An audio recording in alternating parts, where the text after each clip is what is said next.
নমস্কার, সকলকে স্বাগত জানাই আমাদের চ্যানেলে। আপনার দিনটি শুভ হোক এই প্রার্থনা করে আজকে রাশিফলের ভিডিওটি শুরু করছি। তার আগে দেখে নেওয়া যাক দিনপঞ্জিকা। আজ 15ই ফেব্রুয়ারি 2025 শনিবার, বাংলার 2রা ফাল্গুন 1431 বঙ্গাব্দ।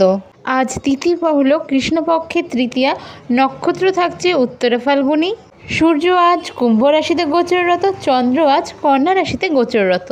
আজ করণ হলো বৃষ্টি এবং যোগ থাকছে সুকর্মা।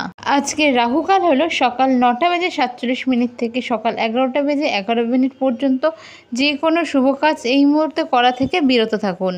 এবং শুভ সময় হলো সকাল 7:43 থেকে সকাল 9:12 পর্যন্ত এবং দুপুর 15:13 থেকে বিকেল 4:42 পর্যন্ত। যে কোনো শুভ কাজ এই শুভ মুহূর্তে আপনারা চাইলে করতে পারেন। চলে যাওয়া যাক রাশিফলের বিস্তারিত আলোচনায়।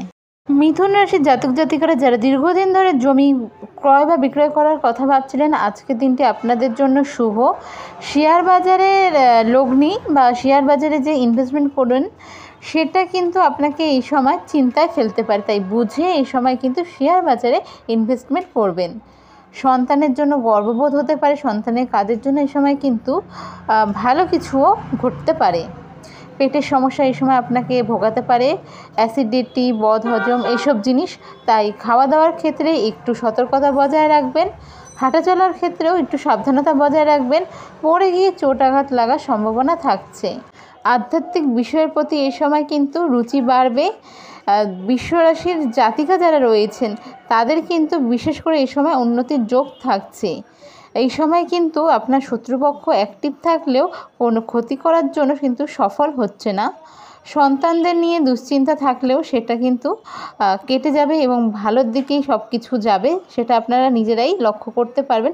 এই সময় কিন্তু ব্যয় বাড়তে চলেছে, তাই বুঝে খরচা করুন, নাহলে কিন্তু দিন শেষে আর্থিক সংকট দেখা দিতে পারে। দুপুরের পরে কোনো এরকম সুযোগ পেতে পারেন যাতে আপনার প্রতিভা প্রকাশ করতে পারেন। আবেগের বশে এই সময় কিন্তু কোনো কাজ করবে না, তা আপনার জন্য ক্ষতিকারক হতে পারে। আর কোনো ভয় পেয়েও এই সময় কোনো কাজ করবে না, বুদ্ধিনাশ কিন্তু আপনার জন্য ক্ষতিকারক হতে পারে। আজকের আপনার শুভ সংখ্যা 54, শুভ রং হলো সবুজ। আজকের আপনার রেমেডি হলো শনিদেবের পায়ে নীল অপরাজিতা অর্পণ করুন।